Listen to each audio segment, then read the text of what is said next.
সব বাধা ভেঙে চৈতিকে ছেড়ে ঝিলের কাছে ফিরল সাক্ষ্য। উন্মোচিত হল তার লুকোনো ভালোবাসা। হ্যাঁ বন্ধুরা, ভোলে বাবা পার কারেগা ধারাবাহিকের আগামী পর্বে এমনই নাটকীয় মোড় দেখতে চলেছেন আপনারা। এদিকে সাক্ষ্য চৈতির বিয়েটা দ্রুত সেরে ফেলতে দুই পরিবারের সবাই জমায়েত হয়েছে। আশীর্বাদের আয়োজনও ঠিক হয়ে যায়। স্বাক্ষর পরিবারের ইচ্ছা ঝিল যেন এই অনুষ্ঠানে এসে দেখে কে আসলে স্বাক্ষরের উপযুক্ত, তাই তারা সরাসরি বস্তিতে গিয়ে ঝিলকে নিমন্ত্রণ করে। ঝিলের মা ও মন আপত্তি তুললেও ঝিল দৃঢ়ভাবে বলে, আমাদের দায়িত্ব আমাদেরই পালন করতে হবে, অবশ্যই যাব।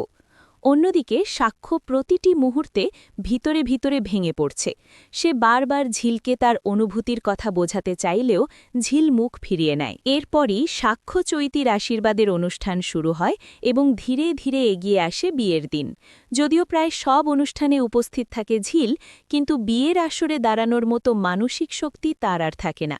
তাই সে সিদ্ধান্ত নেয় এখান থেকে দূরে কোথাও গিয়ে নতুন কাজ শুরু করবে। ঠিক তখনই ঝিল কলকাতার বাইরে একটি চাকরির সুযোগ পায় এবং সেখানেই যাওয়ার প্রস্তুতি নেয়। এদিকে ঝিলের মা সাক্ষ্যকে সব সত্য জানিয়ে দেয়।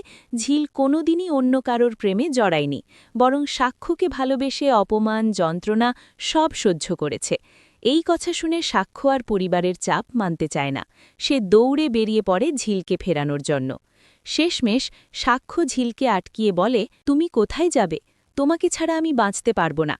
এই কথার পরেই সাক্ষ্য ঝিলকে শক্ত করে বুকে টেনে নেয়।